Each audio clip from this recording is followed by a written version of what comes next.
A ver, te diría yo, Burro, sin temor a equivocarme, ha sido la etapa por mucho más difícil en la historia de Posadas.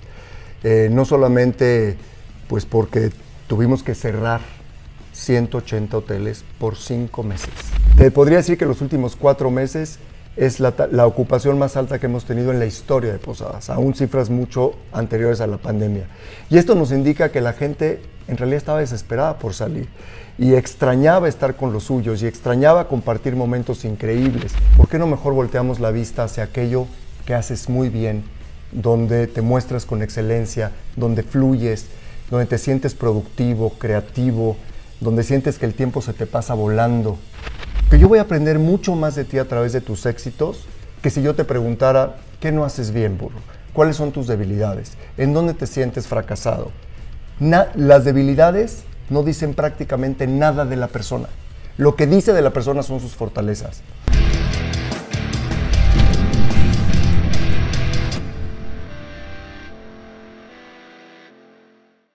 ¿Qué tal, amigas, amigos de En Estado Inconveniente? Esto ya es una costumbre, las entrevistas semanalmente para todos ustedes. Y como bien les he dicho, hay artistas, hay políticos, hay hasta hombres reporteros de guerra, como Lalo Salazar allá en Ucrania. Desgraciadamente está por ahí, lo mandaron, está haciendo un gran trabajo. Pero en esta ocasión vamos a hablar de algo diferente, algo muy, muy interesante, importante, varios temas, con mi queridísimo Javier Barrera. ¿Cómo estás? Mi burrito querido, gracias, muy bien, muy contento y muy agradecido. Gracias. Seguramente preguntarán, bueno, y la verdad no tienen por qué a lo mejor todos conocerlo, pero hay muchos que sí lo conocen. Javier Barrera, él es, nació un 11 de agosto. Él es Leo. Y es un gran amigo. Antes vamos a platicar de este tema porque el trabajo que has hecho, mi querido Javier, eres el presidente ejecutivo de Grupo Posadas. Vicepresidente de Grupo Posadas, que es una industria hotelera que lleva más de 50 años y los primeros lugares. Es correcto. Platícanos un poquito de Grupo Posadas para luego ya adentrarnos a la persona como Javier Barrera y lo que haces, que es muy interesante. Claro que sí. Gracias, antes que nada, una vez más, gracias, Burrito. Pues sí, trabajo en Grupo Posadas hace 33 años. Prácticamente podría decir que yo tengo 2 familias, mi familia, mi esposa y mis hijos, y mi familia Posadas. Han sido, pues, quienes me han acompañado toda mi vida personal y profesional. Posadas está en la industria turística desde hace 55 años. Lideramos esta industria con mucha pasión, con mucho orgullo, porque además, pues, estamos en uno de los países pues más maravillosos en temas de turismo, ¿no? El mosaico turístico que ofrece este país difícilmente lo encuentras en otros lugares. De hecho, por eso siempre estamos colocados entre el 3º, 4º, 5º país que más turistas internacionales atrae. Entonces, trabajar en el turismo para mí es fascinante, no solamente porque amo mi cultura, amo México, amo presumir mi país, y porque he tenido la fortuna en estos 33 años, y te lo digo así con toda honestidad y con toda humildad, me siento parte de pues, el éxito de Posadas porque lo he acompañado 33 años. Tenemos hoy 9 marcas hoteleras, tenemos un negocio de club vacacional increíble, un programa de lealtad increíble, pero sobre todo creo que lo más valioso de Posadas es su gente, ¿no? Tenemos más de 18,000 colaboradores y siempre decimos el activo más importante que tiene la compañía es su gente. Y lo dices con todo el orgullo porque a todos los hoteles que he ido del Grupo Posadas, y se los digo en serio, no por quedar bien, ojo, esto no es un comercial, porque lo dices, este güey ya se va a vender, le van a regalar el cuarto, no, momento. Es porque mi cuate y porque voy a hablar de otras cosas más importantes. Bueno, no todas son importantes, pero de lo que a él le apasiona como persona, aparte de que apasiona como lo que hace de trabajo. Pero ¿cómo inicias es decir, ¿tú estudiaste administración turística o cómo se da el rollo de entrar aquí al Grupo Posadas? Son de estas historias increíbles de enormes coincidencias o diosidencias, ¿no? Yo soy economista. Yo estudié en el ITAM, trabajé 5 años en el sector público. ¿Qué estudiaste en el Yo estudié ITAM? economía. ¿Economía? Economía en el ITAM y empecé mi carrera profesional en el sector público, en la Dirección General de Estadística que pertenece al INEGI. Y en realidad yo siempre me enfoqué pues como hacia el sector público. Yo quería hacer una carrera en el sector público como economista. Me fui a hacer una maestría a Estados Unidos y estando de maestría, un gran amigo trabajaba en Grupo Posadas. Yo te confieso, no sabía que era Grupo Posadas y jamás me había pasado por la cabeza. ¿Cuántos años tenías ahí más o menos? 25 años. 25. Y yo en realidad no tenía idea de que iba algún día a terminar en el turismo. Sin embargo, cuando yo hice mi tesis profesional como economista, desde entonces me di cuenta del gran potencial que tenía el turismo en la economía de este país. Entonces sí tenía una muy buena idea del impacto que tenía el turismo en toda la economía. Sin embargo, te soy honesto, nunca me imaginé yo entrando a este espacio turístico. Pero este amigo... Antes, ¿qué se podría imaginar Javier Barrera? Es decir, que la economía hacia por dónde iría y no por la parte de la industria hotelera. ¿Hacia qué le tirarías? Pues mira, ¿hacia dónde ibas? ¿Qué te hubiera gustado haber? Si no estuvieras en lo que hiciste en el INEGI, por ejemplo, ¿a ti qué te movía? Mira, te voy haber a estado decir... economía en el ITAM es una de las universidades más impresionantes y más en materia pues, economía y toda esa administración, todas esas cosas. Pues mira, qué bueno que me lo preguntas y creo que esto nunca se los he contado. Yo hice mi tesis profesional sobre un modelo de apertura comercial para México. Te hablo de 1984, 85. Y en realidad hice un proyecto de investigación de muchos meses, evidentemente asesorado por maestros del ITAM increíblemente comprometidos con esta investigación, y afortunadamente pude publicar mi tesis y me gané el Premio Nacional de Economía. Y en realidad fue por lo oportuno de proponer un modelo de apertura comercial, es decir, pues lo que fue antes del Tratado de Libre Comercio. Entonces yo estaba convencido que México tenía profundas oportunidades para pues, penetrar en el mundo de la exportación, de la importación y colocarnos como una economía fuerte en el mundo. Entonces, en realidad me apasionaba mucho el tema. Estás hablando más o menos del tema de la época del sexenio de Salinas, un poquito antes. Exactamente. De hecho, pues yo trabajé en la subsecretaría de Planeación cuando él era el secretario. De programación. De programación. Tuve oportunidad de conocer a políticos, economistas Pedro increíbles. Aspe, Pedro Aspe. Que luego dio clases en el ITAM. Claro, bueno, Pedro Aspe fue profesor mío y jefe mío en la Dirección General de Estadística. Lo mismo Carlos Jarque. Entonces tengo unos recuerdos increíbles porque eran personas que yo admiraba y admiro profundamente hasta el día de hoy. Y yo en realidad, te confieso, sí me veía haciendo una carrera en el sector público. El ITAM en realidad te prepara mucho para ello. Tienes muchos profesores que son del sector público, apasionados de México, con una capacidad y una preparación increíble, muchos de ellos estudiando en universidades de reconocido prestigio, y yo tenía ganas de incursionar en el sector público. Pero pues las cosas de la vida pasan así. Tengo este amigo, te comentaba, que mientras yo estaba haciendo mi maestría en Estados Unidos, hablo con él y me dice, oye, me interesaría que cuando vengas a México te pudieras entrevistar con alguien aquí en Posadas. ¿Qué es Posadas? No, pues yo me acabo de incorporar a esta compañía, es increíble, estoy muy contento. Él también financiero y es muy apasionante el turismo. Incluso me dijo en esa ocasión, la gente que prueba el turismo se vuelve adicta a él, ¿no? Total, vengo a México y pues me consigue una cita, pues nada más y nada menos con el fundador de la compañía, con don Gastón Azcárraga Tamayo. Don Gastón es el dueño de la marca de todo lo que es Él es el fundador de Grupo Posadas. Grupo Posadas. Y pues imagínate una persona con esa trayectoria, economista, él de Harvard. Yo evidentemente sabía quién era porque él había creado el Centro de Estudios Superiores. Sí, no sabías quién era Posadas, pero sabes quién era. Por supuesto que sabía quién era don Gastón, y cuando me dice mi amigo Genaro Márquez, que en paz descanse, tuvo un accidente aéreo muy triste hace 26 años, pero bueno, este amigo me consigue esta cita con don Gastón. Yo, burrito, tenía 26 años. Y de pronto, pues, me consigue una cita que iba a durar 15 minutos, en donde duró 1 hora 40 minutos. Salimos casi a las 10 de la noche de su oficina. Son de estos momentos que jamás olvidaré, porque primero yo creo que don Gastón no sabía que me estaba entrevistando para ver si entraba. Él asumió que yo ya estaba en Posadas, porque me dio la bienvenida desde el principio y me platicó, eres economista, yo también, ¿qué es lo que más te gusta hacer? Le digo, dar clases. Me dice, ya vamos 2-2. Somos economistas y a los dos nos gusta dar clases. Es más, mañana tengo una clase en el IPADE. ¿Qué te parece si me acompañas y me ayudas a pasar? En ese momento eran las transparencias, ¿no? Las filminas. Para proyectarlas. Para proyectarlas. Yo no podía creer lo que estaba ocurriendo. No era una entrevista, era una plática con un hombre al que yo admiraba profundamente. Sí, como un niño en Disneylandia. Un niño en Disneylandia, exactamente. Y al final, cuando me despido de él, me cita a las 8 de la mañana en el estacionamiento de Posadas para que nos vayamos juntos hacia el IPADE. Y me dice, Y te voy a decir algo, en el IPADE nos hablamos de tú, así que quiero que me digas Gastón, a ese señorón. En aquel entonces, ¿cuántos tenía don Gastón? ¿Cuántos años tenía? Sí. Pues mira, murió de 63, habrá tenido 60.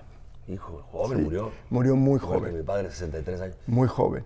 Y pues así fue, salgo, me despido de él, afuera estaba su asistente, que había entrado un par de veces a preguntar que si ya me sacaba, porque ya habían pasado más de 15 minutos de la entrevista. Y don Gastón le decía, estamos platicando, ahorita le aviso, muy respetuoso. Y cuando salgo me dice esta persona, que hoy es gran amiga mía, me dice, es muy, muy poco común que don Gastón le dedique 1 hora 40 minutos a un estudiante potencial empleado, ¿no? Y le dije, pues no sé qué decirle, pero pues salí, me dio la mano, me dijo bienvenido y nos vemos mañana a las 8 de la mañana. Y así, ese día tomé la decisión de entrar a Posadas. 33 años. Hace 33 años. En 33 años, desde que tú estás, ¿cómo ha sido ese cambio? ¿Cómo notas el Grupo Posadas en aquel entonces a lo que es el día de hoy? Bien platicabas que obviamente es el sector turismo en México pues es algo donde se le puede explotar muchísimo porque hay puntos importantes que son, uno, la situación geográfica en la que estamos, que tenemos un clima extraordinario, que tenemos playas espectaculares, y no nada más playas, ahí están los hoteles que tienes en Oaxaca, que me invitaste, hiciste el favor de invitarme, donde hay una cultura y una riqueza preciosa en el estado de Oaxaca, pero también está las playas en San Miguel Allende. En San Miguel, que es una cosa espectacular, les recomiendo mucho el Live Aqua de San Miguel, vayan, impresionante, pero están las playas, pero están Los Cabos, pero está Cancún, pero está, es que hay aquí, no sé, este lugar, que ahora sí que lo pidió prestado el buen Javier para hacer la entrevista, es una suite en el Hotel Live Aqua de Bosques de las Lomas, espectacular también. Fíjate Entonces, ¿cómo ves tú? Es decir, ¿hacia dónde? ¿Qué ha Mira, pasado? Qué bonita pregunta, porque yo te diría que la génesis, la esencia de Posadas es la misma.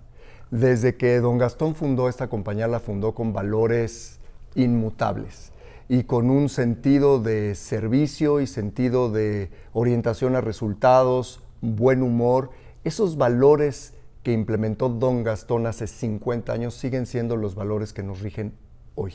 Entonces digamos que la esencia, la génesis es la misma. Es la columna vertebral. Sin embargo, hemos pasado durante todos estos años por un proceso de institucionalización muy importante. Entonces te hablo que cuando yo entré a Posadas teníamos 20 hoteles, hoy tenemos 190 hoteles.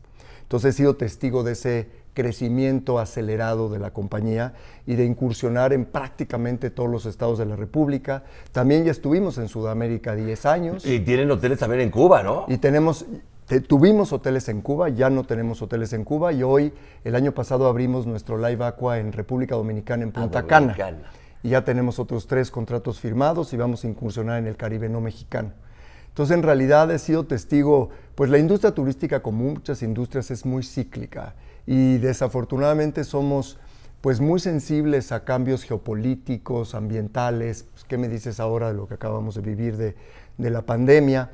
Y eso pues siempre nos afecta de manera muy importante. ¿Qué tanto le pegó al grupo Posadas?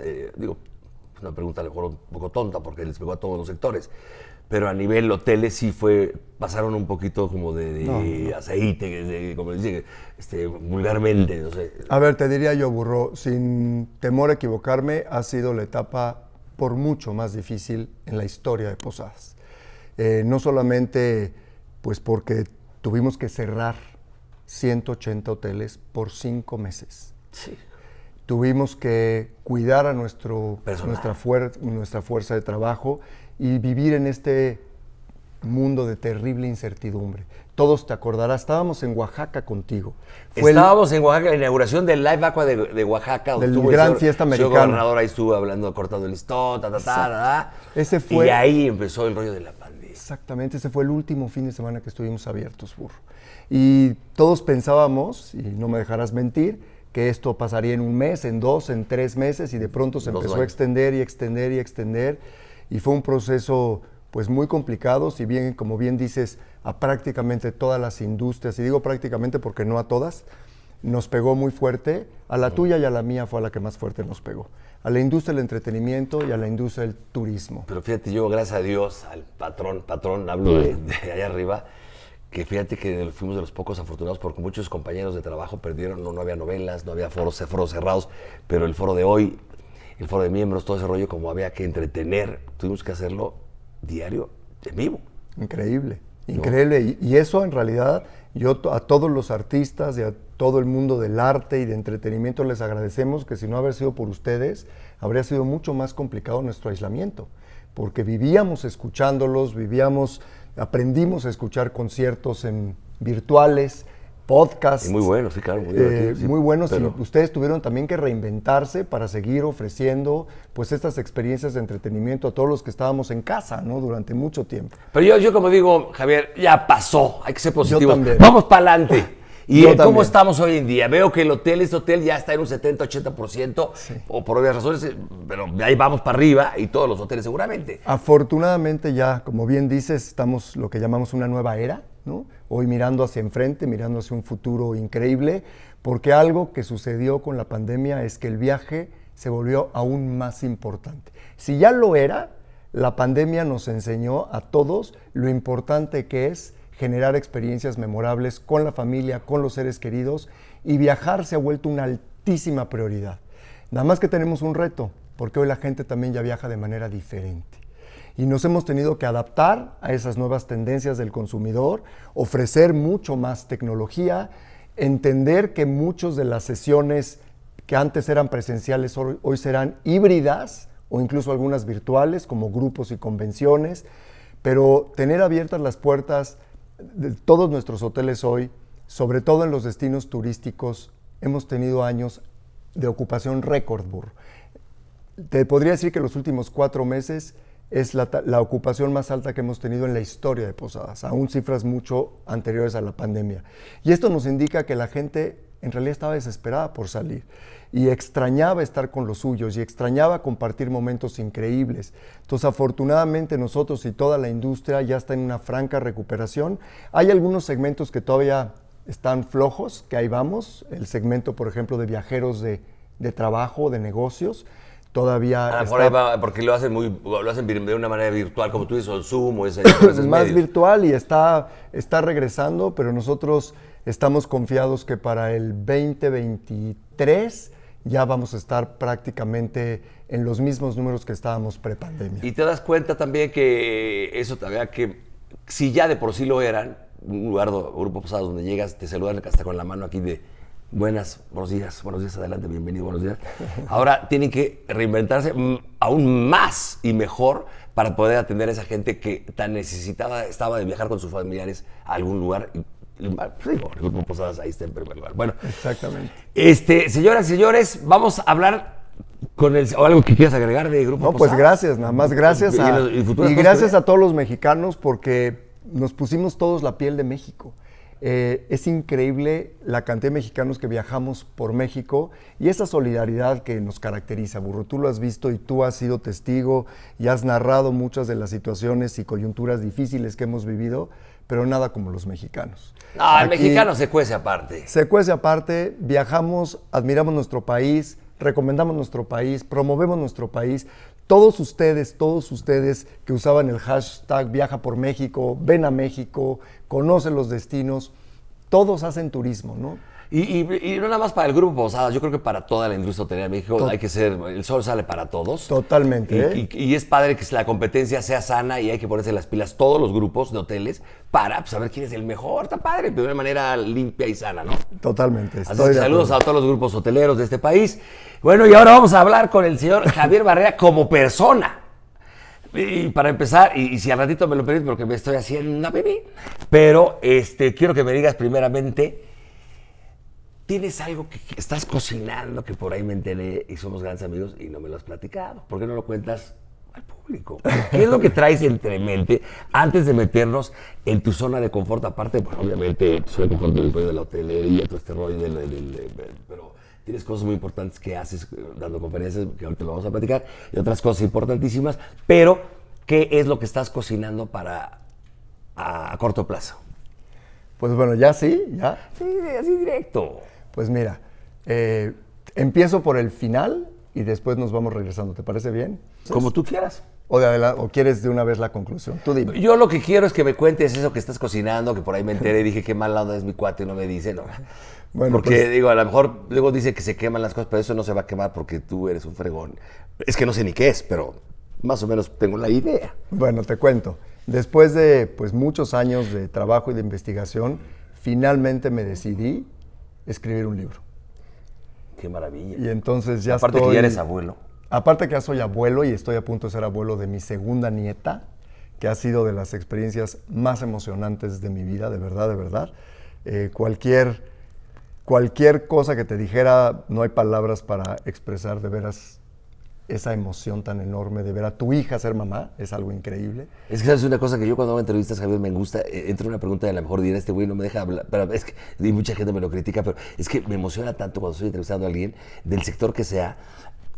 Cuando me contestas es como me vas abriendo como un abanico. ¿Cuántos años tienes? Punto número 1, porque eres abuelo, pero pues, eres súper joven. Pues no tanto, tengo 59. Ay, no manches, tienes un año más que yo.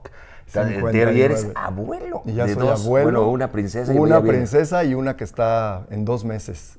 ¿Hijos cuántos tienes? Tengo 5 hijos, 2 casados, 1 por casarse y 2 en casa. Tu hija, la que se iba a casar, o ya se había casado, estaba en una de miel, me la encontré, me acuerdo, en Madrid. Villavagna, en Madrid, sí. Cuando iba con Rafa Herrerías a ver a Luis Miguel, el último concierto, cuando todavía me hablaba. Natalia, que fuiste a su boda. Exactamente. Sí, y que llegamos con ella un 5 de junio, mi cumpleaños, que me festejaron. Por supuesto. Tu familia amablemente. Por supuesto. Bueno, ahora sí, ya me contaste de tu familia, todo este rollo, eres abuelo y vas a serlo, bueno, por primera y vas a ser por la segunda vez, lo cual te deseamos mucha suerte y ya la conoceremos para el próximo mes de mayo, me dijiste. Así es. Ahora sí, entonces, vas a hacer un libro. Así es. ¿Qué te orilla hacer este libro y de qué va a hablar? ¿Y Mira, el libro, a reserva de que la editorial me apruebe finalmente el título, se va a llamar ¿Y para qué soy bueno? Ajá. ¿Y para qué soy bueno? Porque finalmente, bueno, pues es el tema del que he hablado en los últimos 20 años en mis conferencias. Tú has tenido la oportunidad de escucharme. Ajá. Y esto pues viene a cuento con esta pasión tan grande que yo tengo de tratar de estudiar, me considero un estudioso del desarrollo del potencial humano. Que ahorita vamos a platicar también de ese tema y lo que haces en tus conferencias. Exactamente. Okay, entonces el libro... El libro lo que es, pues es una historia que empieza a contar un poco la historia de por qué para mí fue tan fascinante adentrarme al mundo de la investigación de los talentos, de qué es un talento, qué es una fortaleza, por qué las personas tienen éxito, ¿no? En qué áreas de su vida, si potencian esos talentos, van a alcanzar resultados extraordinarios.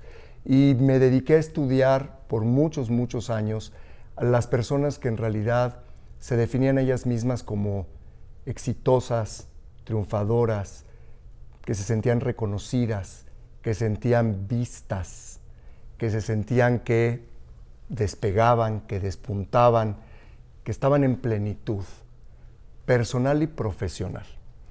Y di con una universidad, que es el Instituto Gallup.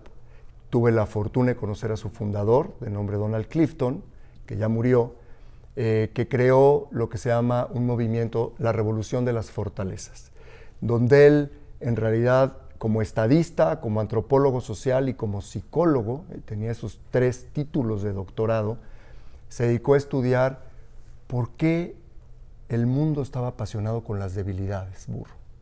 ¿Por qué naturalmente mirábamos lo que alguien no hace bien, en lo que falla?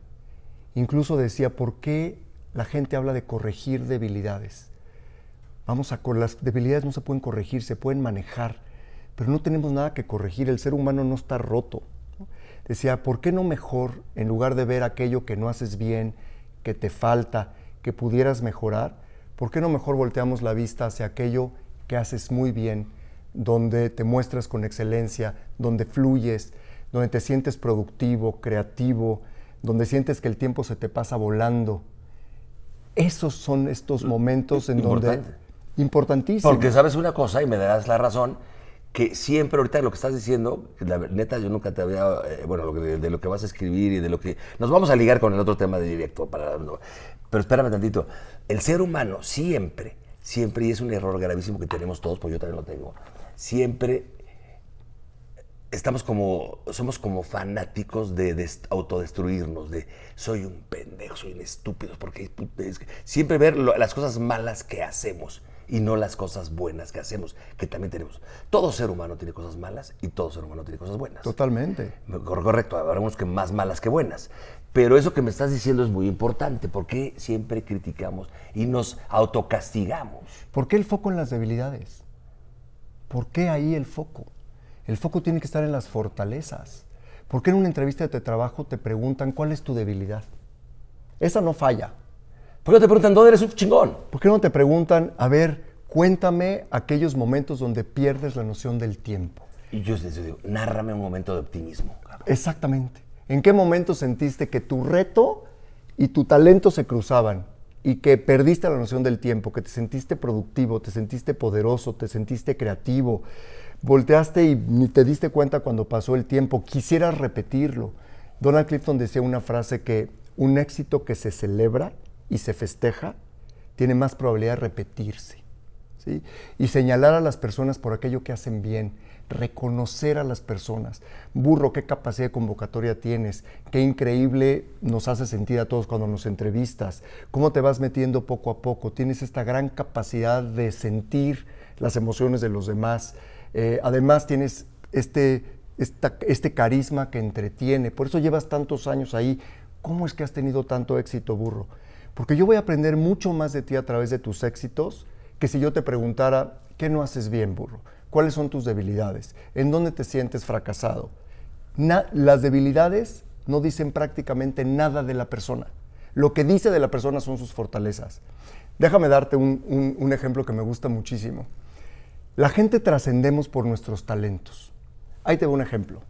Cuando alguien se muere y estás en un servicio funerario, en una misa, y alguien se levanta a dar unas palabras honrando a la persona que se fue, ¿qué es lo que escuchas? Escuchas profundo agradecimiento, pero escuchas características muy puntuales. Extrañaré tu carisma, tu capacidad de convocatoria, el haber unido a la familia, tu visión, tu gran amistad, esa disciplina, esa estructura, esta capacidad que tenías de ayudar, esta orientación a la comunidad. Gracias a ti, ¿qué es lo que estamos hablando ahí? Estamos honrando sus talentos. Pero no en vida. A veces no lo hacemos en vida. Yo siempre les digo, ¿por qué esperar a escribir esa carta y esas palabras tan bonitas cuando alguien se fue? ¿Por qué no las escribes y el próximo domingo familiar te acercas a tu abuelo o a tu padre? Tú, y tu hermano, y tu hijo, y tu vecino. Tengo esto que reconocerte. Si te tuviera que describir una palabra, diría maestro. Imagínate, diría entregado, diría comprometido, diría apasionado, diría íntegro. ¿En qué sobresales? Pues sobresales en esta capacidad que tienes. Imagínate lo poderoso que se vuelve una conversación y qué energía se genera cuando empezamos a celebrar y a reconocer a las personas por aquello que hacen muy bien. Lo que no haces bien no te habla de la persona. Lo que habla de la persona es lo que hizo bien. Ahora, ¿eso quiere decir que tengo que ignorar mis no talentos o mis debilidades? La respuesta es no. Hay que aprender a manejarlos. ¿Sí? Ahí están. Ahí están, hay que manejarlos, hay que estar conscientes de ellos, hay que diseñar un sistema de apoyo, pero el foco tiene que estar en aquello que haces muy bien. Si alguien tiene una gran capacidad para comunicar, para hablar en público, para conectar con las audiencias, increíble, que lo fortalezca, que tome un taller de oratoria, que se acerque con los más increíbles expositores para preguntarles y que le den tips. Eso va a fortalecer ese talento y cada vez que se sube a un escenario lo va a hacer mejor y mejor. Y además, ¿cómo crees que se va a sentir? No. Pleno, feliz. Ahora imagínate a alguien que no le gusta pararse a hablar en público, que se siente intimidado. Hay gente que son muy acá, y los paras en el público y no es nada fácil, ¿eh? Pues claro que no. Se hace así, pero es que hay que estudiar, hay que aprender, hay que acercarte a las personas que te pueden orientar esas cosas. Yo, por ejemplo, Javier, si al caso hago eso, lo que estás hablando de, en las entrevistas siempre dicen tus debilidades. Yo tal vez la única pregunta que podría hacer es, ¿te arrepientes de algo que has hecho en tu vida? Y es la única. Está bien, pero eso está bien porque lo enfocas hacia qué aprendiste de ello, ¿no? Exacto. ¿Qué aprendiste de ello? Porque hoy somos lo que somos por lo que hemos hecho por lo Y que por hemos lo hecho que bien, hemos por regado, lo que hemos hecho de donde mal, le hemos regado. y por lo que no hemos hecho también. También no hacer algo es una decisión, ¿no? Somos el resultado de todas las decisiones que hemos tomado, para bien y para mal. Ese es el resultado. Pero si somos conscientes de aquello por lo cual nos han reconocido, hazle una pregunta a un adolescente. Oye, ¿cuál ha sido el reconocimiento más bonito que te han dado o más significativo y por qué? Lo vas a hacer pensar. Y a lo mejor te va a decir, cuando mi abuelo me llevó aquel día y me platicó de la vida o me contó su historia, o cuando aquel profesor, de pronto que yo venía muy rezagado en la escuela, hizo una mención muy especial para mí reconociendo mi esfuerzo. Tú observa cómo cambia la cara, cómo cambia la actitud y cómo se vuelve muy armoniosa esa conversación, porque la gente necesitamos sentirnos vistos. Todos somos únicos, todos tenemos un timbre de voz, una huella digital. Somos únicos e irrepetibles, pero necesitamos sentirnos vistos. En todo este trabajo, en este lapso, bueno, ahora que te autorice el rollo de la Editorial. marca editorial, es la palabra que se me ha ido, pero que seguramente vas avanzado y vas para escribir un libro, pues se lleva tiempo. Mucho. ¿Con qué cosas te has enfrentado? ¿Qué te ha sorprendido?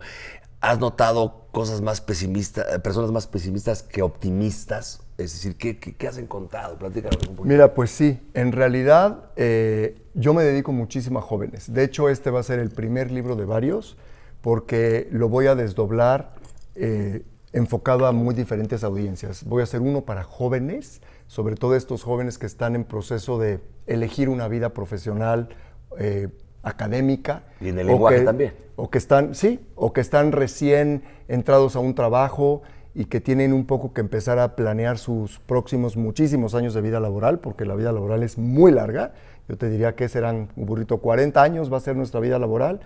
¿Cómo hacer para que pues elijas algo que esté muy alineado a tus talentos?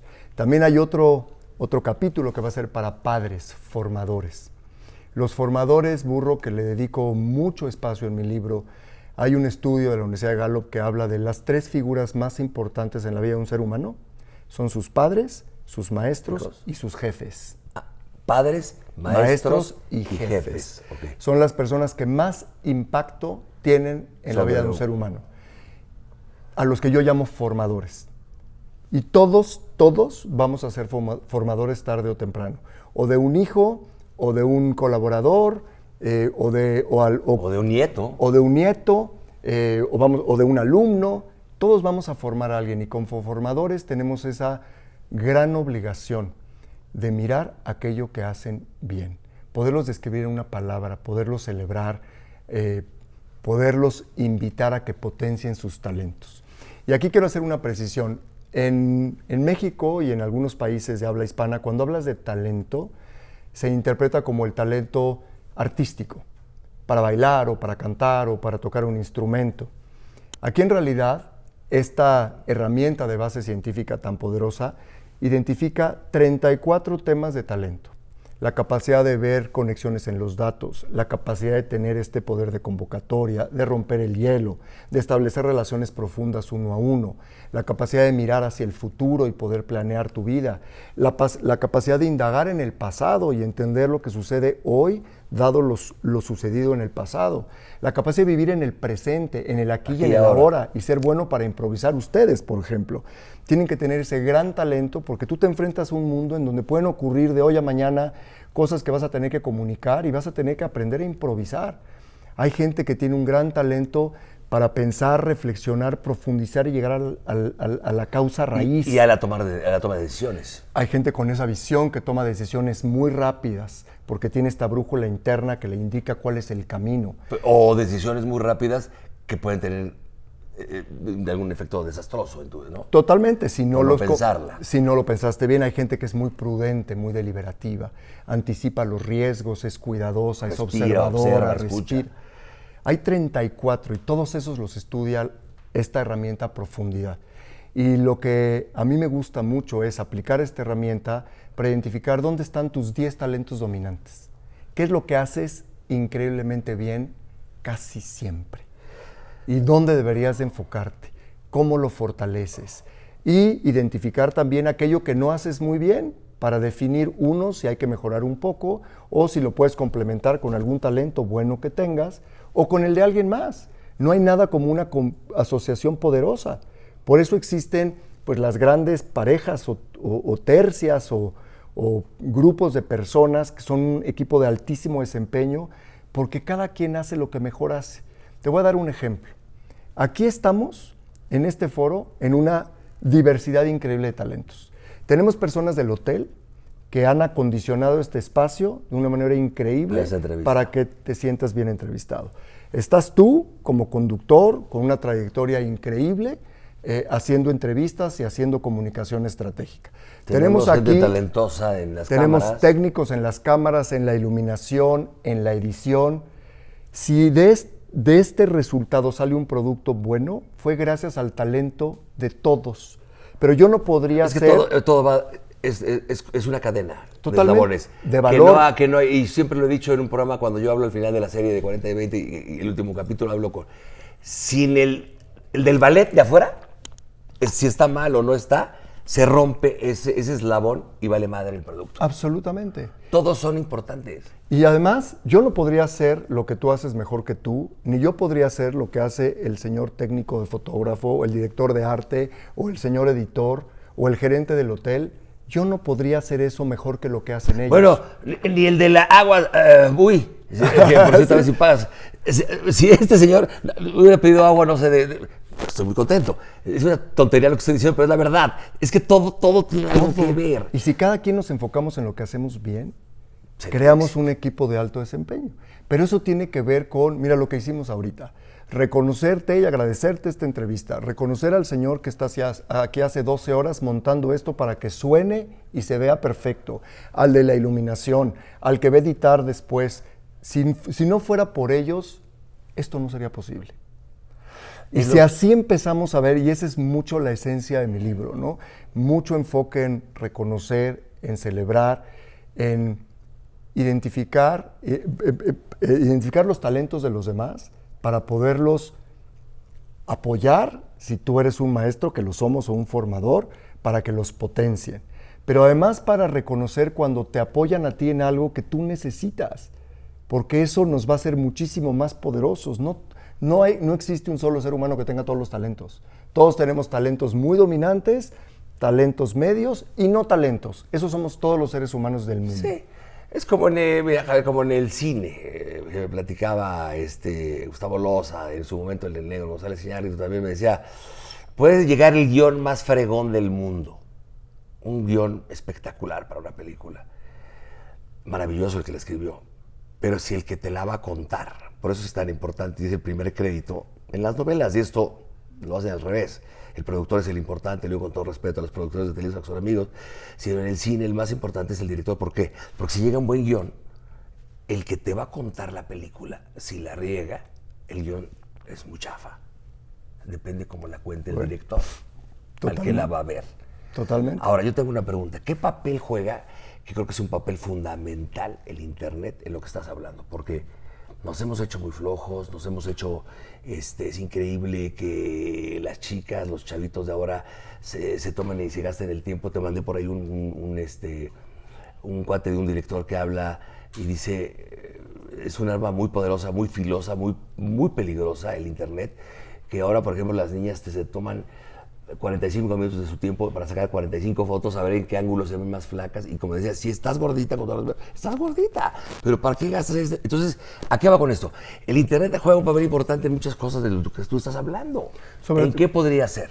En el alcance. Porque si yo quiero, por ejemplo, aprovecho para contarte que el 2 de julio voy a hacer un TEDx Talk en Tijuana. Eso es muy importante. Que es una plataforma que llega a más de 30 millones de personas. Y los espacios digitales, la tecnología, lo que te da la oportunidad es de tener muchísima más extensión, ¿sí? Como se dice en inglés, mucho más reach, ¿no? Que puedas tener un alcance mucho mayor. Porque yo quiero que estos conceptos lleguen a la mayor número de personas posibles. En una conferencia puedes convocar a 100, a 200, a 500 personas. En mis talleres pues, tengo 30, 35 personas. Evidentemente va a haber un audiolibro y va a estar en la versión digital. Y la idea es que pueda llegar a los formadores. En realidad, yo a quien les estoy hablando son a los que educan hijos, a los maestros que tienen alumnos en las aulas y a los jefes que tienen colaboradores o empleados a su cargo. A estos formadores les voy a dar pues unas recomendaciones basadas en investigación, dada su responsabilidad como formador. ¿Cuál es la importancia? Herramientas, por supuesto, para que entiendan la importancia de formar a alguien que tiene ahí. Si yo tengo un jefe, yo debo ver a mi jefe como mi coach, como mi entrenador, porque yo estoy poniendo lo más preciado que tengo, que es mi tiempo y mi capacidad. Y la voy a encomendar a alguien que confío que me va a entrenar, ¿sí? Como lo hacen los artistas, como lo hacen los deportistas de alto desempeño. Quieren al mejor entrenador, alguien que confía plenamente en ellos, pero que los va a potenciar, los va a estirar. Y si estás cansado, pero confía en ti, te va a hacer otras 100 abdominales. Pero tú lo vas a mirar y vas a decir, tú me estás llevando a un lugar increíble. Lo mismo pasa con un maestro cuando ve a sus alumnos. Tiene que saber identificar cómo motivarlos, cómo desarrollarlos y cómo formarlos. Lo mismo un padre con sus hijos. Entonces, en realidad va dirigido a los formadores, es decir, a todos. Entonces va a haber una sección que hable hacia los jóvenes, hacia los padres, hacia los maestros, y el cuarto, va a ser a los jefes. Hoy que les voy a llamar coaches. Ya jefes es de los 80s y de los 90s. Hoy en realidad el nuevo compromiso del siglo XXI, del mundo en realidad, es cómo lograr que los colaboradores estén comprometidos emocionalmente contigo y cuál es tu responsabilidad. Entonces va a todos los formadores. Pues fíjate, ahí volvemos ahora meto yo el ejemplo de la selección mexicana. ¿Por qué ya se les metió en la cabeza a los jugadores de alto nivel, profesionales, que ya tienen muy bloqueado su cerebro de por qué no llegar al quinto partido? Yo creo que lo primero sería dejar de hablar de eso ya. Es decir, el quinto partido, vamos a ser campeones del mundo. ¿Por qué el quinto? Campeones del mundo. Entonces, cuando llega, pasamos siempre el cuarto, el quinto, ya automáticamente el cerebro de cualquier jugador de la selección ya lo traen aquí, y ahí es donde siempre está el error.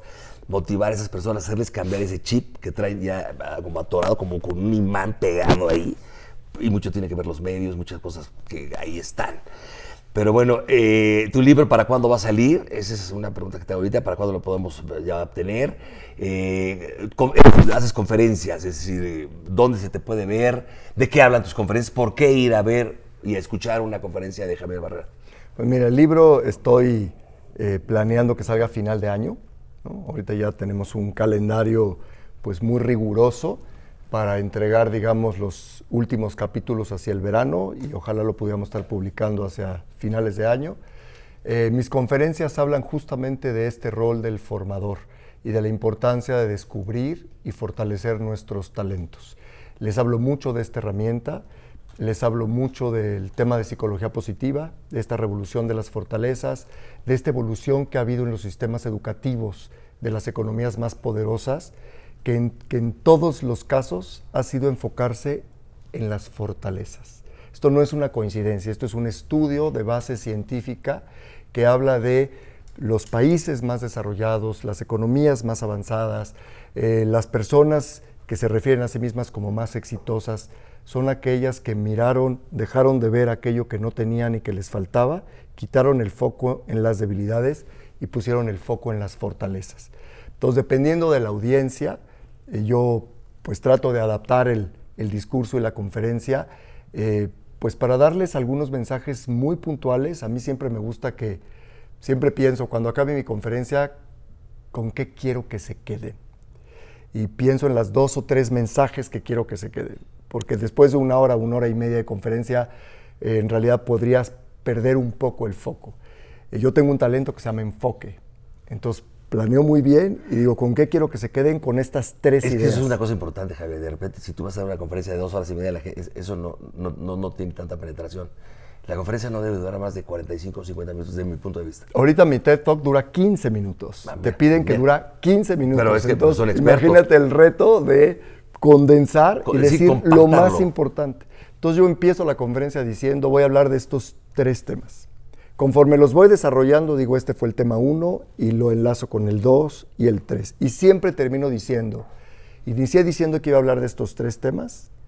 Estos fueron los mensajes más importantes y concluyo con esto. Porque quiero elegir, dependiendo de la audiencia, con qué se van a quedar.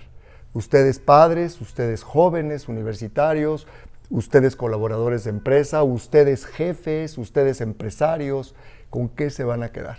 Y eso es lo que yo trato de transmitir, todo basado en mucha investigación. La Universidad de Gallup es mi tercera casa, absolutamente todo lo apego y lo documento con los artículos, con la investigación y con el análisis que hace la universidad, que se dedica a hacer estadística desde hace muchísimos años, para que le dé mucho más pues solidez, digamos, a los conceptos que presento. ¿Qué editorial es tu libro? Estoy entre 2 todavía. ¿No los puedes decir? Pues no. No, todavía no. Te lo respeto. ¿Cómo se va a llamar el libro, eso sí? ¿Y para qué soy bueno? ¿Y para qué soy bueno? Acuérdate ¿Y tu conferencia también es igual? ¿Y para qué soy bueno? Eso estoy flexible, digamos, a que los expertos editores me puedan decir si lo quieren como un apellido del libro o si les gusta como un libro. Yo, con mi de formación estadística, lo que yo quiero es probarlo. Entonces tengo identificados unos paneles digitales para poner un poco un breve contenido de mi libro, y voy a poner el título y lo quiero probar. Yo no quiero que sea una persona la que me diga me late o no me gusta o sí me gusta. Yo lo quiero documentar también. Entonces lo voy a probar de manera digital con diferentes audiencias, y si es el nombre que resulta que mejor comunica lo que quiero decir, ese se quedará. Si no lo es, estoy totalmente abierto y flexible para cambiar. Ok, por último, 3 cositas aquí. Tus redes sociales, antes que nada, mi querido Javier, para terminar, y ahorita te voy a hacer un ejercicio ahí, padre. ¿Tus redes sociales cuáles son? @Jana_consulting. Jana es Jana, _consulting. Ahorita de todas maneras aquí lo están poniendo. Lo ponemos. Ok, a ver, paradójicamente te voy a hacer, fíjate, estamos hablando de algo que no está, que normalmente hacen los medios, luego desde el punto de vista de él y también mío la regamos. Bueno, yo no hago tanto ese rollo, pero te voy a preguntar curiosamente esto.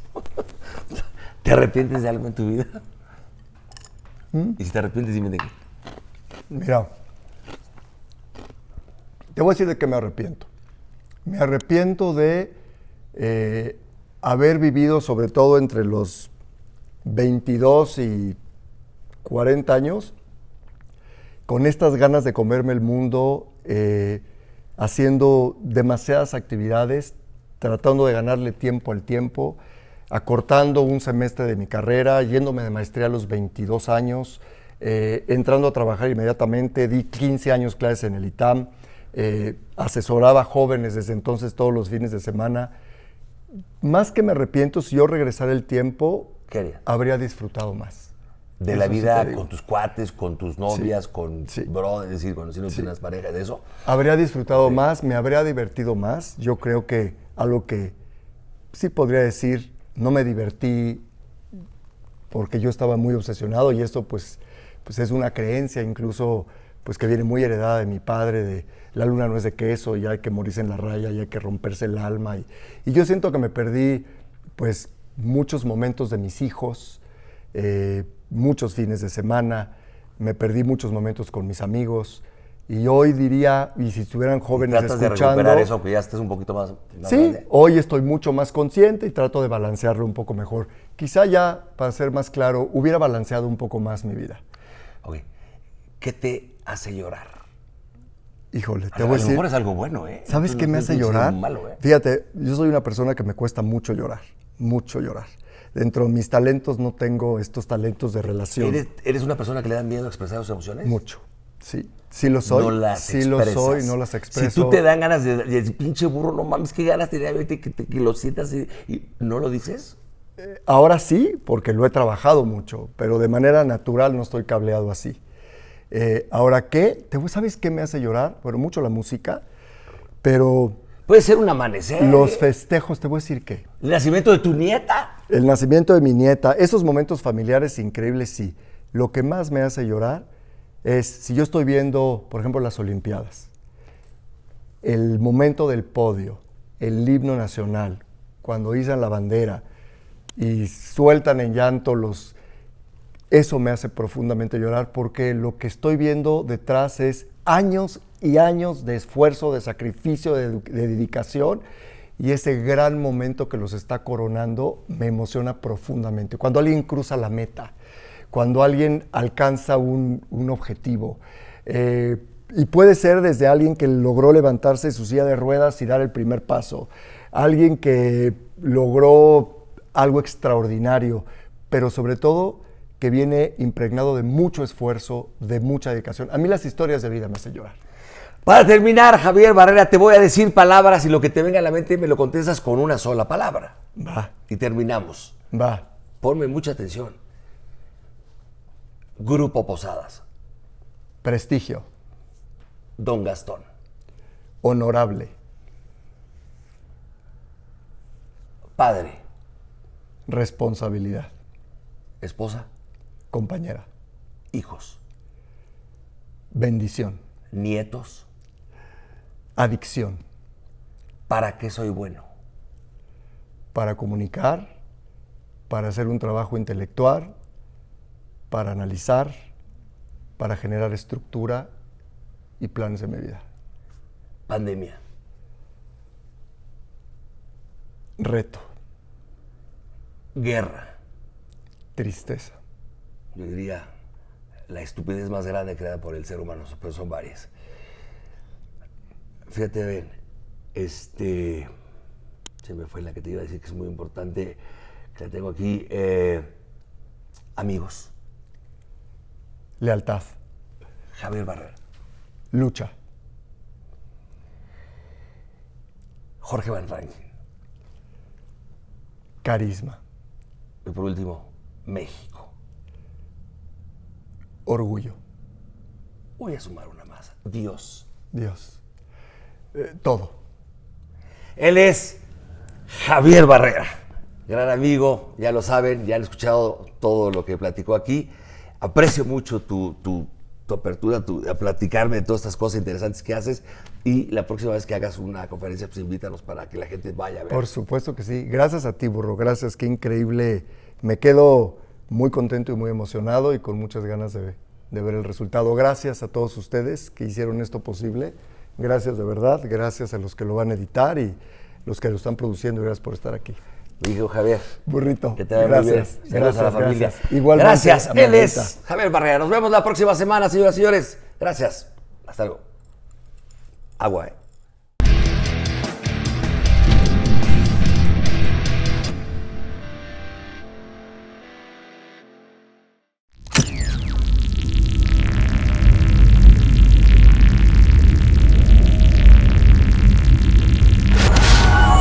Morita Digital.